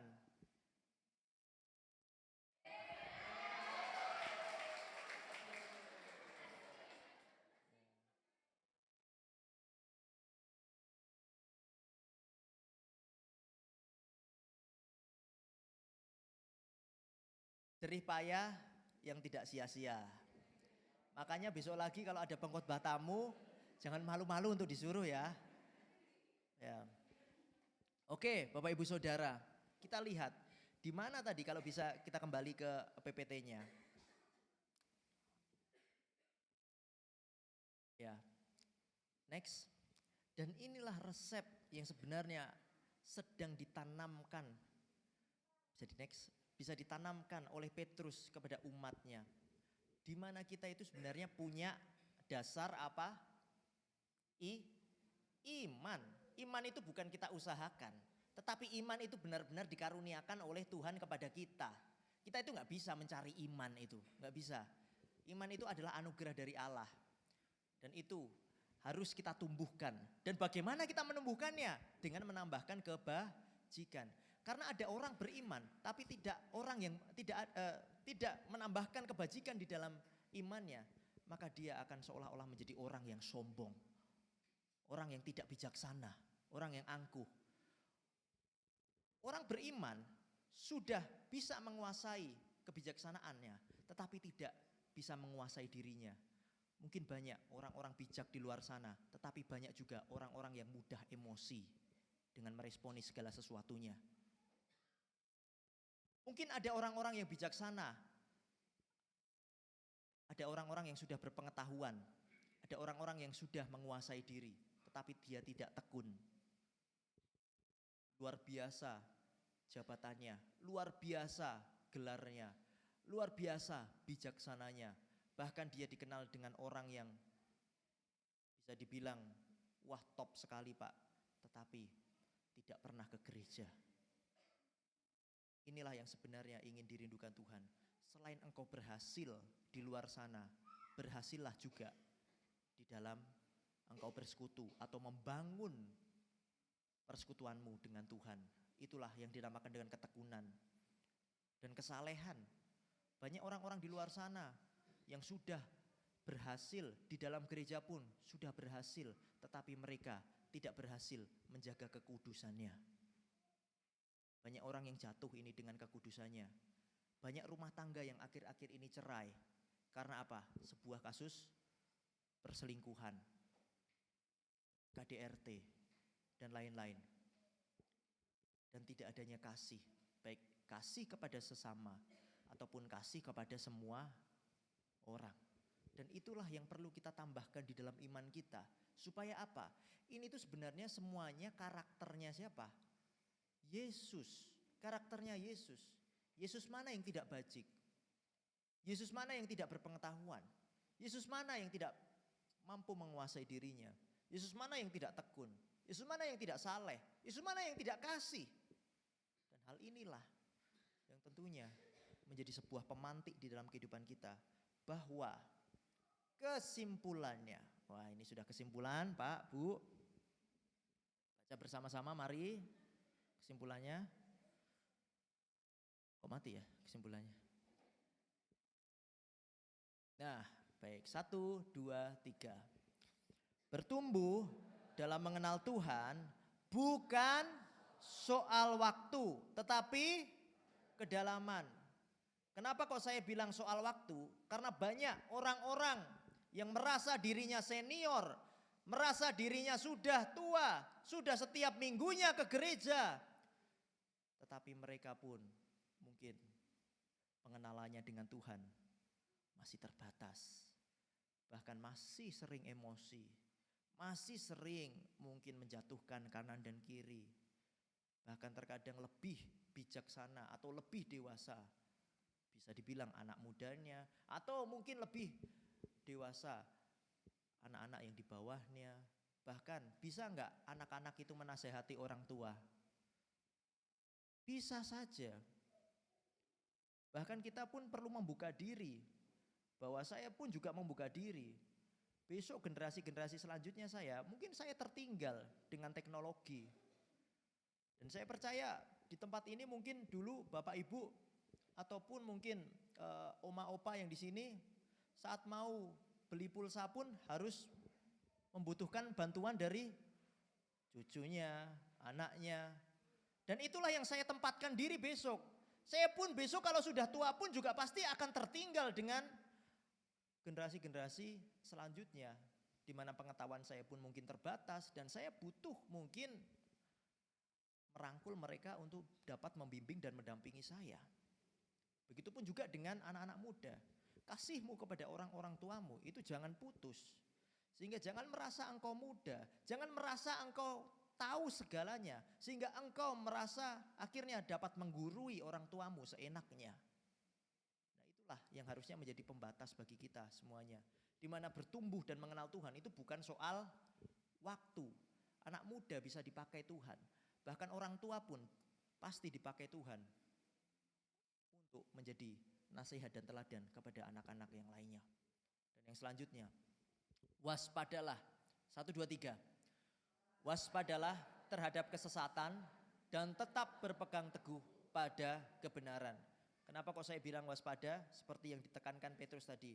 Sebab kesesatan itu akan menyeret kita. Dan Petrus tadi mengatakan jangan sampai kita terseret. Yang artinya tarikannya kesesatan itu lebih kuat kalau kita itu tidak berpegang pada Allah yang memang benar-benar menjadi penopang kita. Ingat, kasihnya Allah itu luar biasa. Tetapi iblis juga sedang mengintai di depan rumah kita atau di depan mata kita dengan godaan-godaan juga yang luar biasa.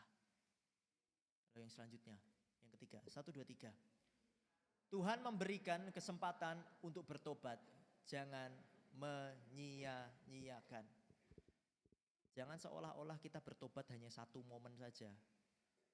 Lalu saat kita mungkin berbuat salah lagi kita tidak mau memohon ampun. Tapi jangan juga menggunakan pertobatan itu sebagai ajang untuk meminta maaf kepada Tuhan. Dikit-dikit minta maaf, dikit-dikit minta maaf. Maaf kok dikit-dikit. Buatlah sebuah komitmen yang benar. Di mana kalau sudah bertobat, ya jangan sampai kita mengulang kesalahan yang sama lagi. Dan itulah yang perlu kita tanamkan di dalam kehidupan kita. Supaya Tuhan itu sebenarnya tadi sabar menunggu kita. Untuk kita dapat berbalik dan bertobat. Supaya hidup kita itu semuanya selaras dengan kehendaknya. Dan inilah yang ingin Tuhan kehendaki di dalam kehidupan kita. Supaya di mana kita dapat mengenal Kristus secara sungguh-sungguh akan membuat pribadi kita semakin bertumbuh. Saya yakin jemaat Gereja Baptis Anugerah Cimahi, jika Bapak Ibu Saudara mengenal Yesus Kristus secara sungguh-sungguh, yakinlah gereja ini pasti akan semakin dipakai Tuhan dan bertumbuh ke arah Kristus untuk memuliakan nama Tuhan. Amin. Mari kita bangkit berdiri dan kita berdoa. Tuhan Yesus Allah Bapa kami bersyukur Tuhan atas setiap kasih karunia-Mu. Bahkan pagi hari ini pun kami bersama-sama dapat belajar, melihat kebenaran, bahkan mungkin kami ditegur dengan kebenaran firman ini. Berikanlah kami hati hamba untuk mau terus belajar, untuk mau terus mengoreksi. Sehingga apa yang Tuhan kehendaki itu dapat kami terapkan di dalam setiap laku hidup kami ya Bapa. Bertumbuhlah dalam kasih karunia dan dalam pengenalan akan Tuhan. Karena bagi Dialah kemuliaan, hormat, pujian dari sekarang sampai selama-lamanya. Kami bersyukur Tuhan, Engkau Allah yang terus mengasihi kami. Kami bersyukur Tuhan, Engkau Allah yang terus mengarahkan kami. Bahkan kami bersyukur Tuhan, Engkau Allah yang tidak sekalipun membiarkan kami berjalan sendirian. Karena tangan-Mu, kasih-Mu selalu mendampingi kami. Hamba-Mu sudah selesai berbicara. Dan kiranya kebenaran firman-Mu ini akan kekal dan membuat kami semakin bertumbuh di dalam Tuhan. Dari hari ini sampai selama-lamanya. Terima kasih Tuhan. Dan saat ini hamba-Mu ingin berdoa. Dan izinkanlah hamba-Mu menyerahkan setiap pergumulan dari anak-anak-Mu di Gereja Baptis Indonesia Anugerah Cimahi ini. Di dalam nama Yesus Kristus, setiap anak-anak-Mu yang selama sepekan ke depan akan kembali beraktivitas dan bekerja, Tuhan yang akan melancarkan dan memberikan keberhasilan di dalam pekerjaannya. Di dalam nama Yesus Kristus, setiap anak-anak-Mu yang sedang membangun usaha atau sedang merintis usaha, Tuhan datangkan pelanggan-pelanggan yang akan setia. Bahkan Tuhan akan membuka berkat-berkat melalui pelanggan-pelanggan, supaya usaha mereka hari demi hari Tuhan sertai dengan keberhasilan. Dan di dalam nama Yesus kepada setiap anak-anak-Mu yang sedang berstudi, baik dari tingkat bawah sampai mahasiswa, kami berdoa di dalam nama Yesus Kristus, anak-anak-Mu ini akan Tuhan pakai menjadi anak-anak yang akan menanamkan masa depan yang indah, yang penuh dengan pengharapan, di mana Tuhan akan jaminkan di dalam kehidupan mereka juga. Bahkan di dalam nama Yesus Kristus, setiap jemaat-Mu di tempat ini yang sedang berbeban berat ataupun yang sedang sakit, kami yakin kuasa Tuhan akan memulihkan, melawat dan menjamah. Dan melalui iman kami di dalam nama Yesus Kristus, Tuhan yang akan menyembuhkan. Kami yakin ini karena kami punya Allah yang luar biasa, selalu menyertai dan selalu ada bagi kami. Dan saat ini Tuhan, kami bersama-sama akan menutup rangkaian ibadah ini. Dan kiranya di dalam penyertaan dan kasih-Mu, setiap anak-anak-Mu yang ada di tempat ini akan Tuhan pakai untuk menjadi pelaku firman-Mu. Kasih Tuhan, penyertaan Tuhan, cinta kasih Tuhan akan terus berkarya dalam kehidupan kami. Dan mari kita pulang dan terimalah berkat-Nya. Tuhan Yesus Allah Bapa kami bersyukur atas setiap kasih dan penyertaan-Mu. Allah Bapa sumber kurnia, penyertaannya akan tersedia dari selama-lamanya hingga Maranatha, Kristus Yesus datang yang kedua kalinya.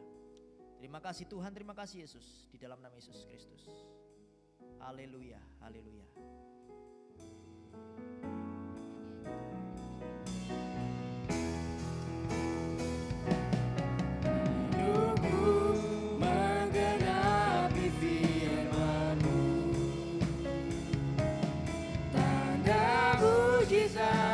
Sertai tiap langkahku, Kau bersamaku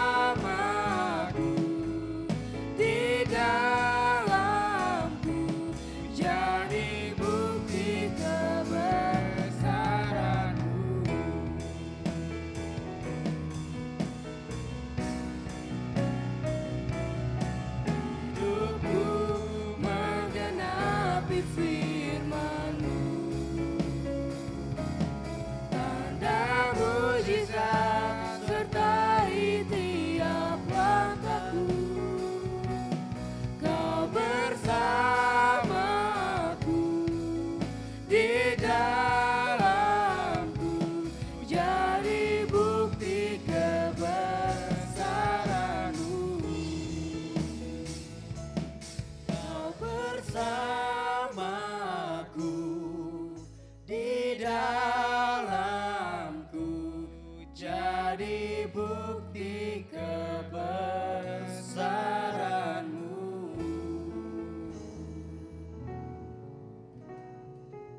mohon Bapak Ibu Saudara untuk duduk kembali.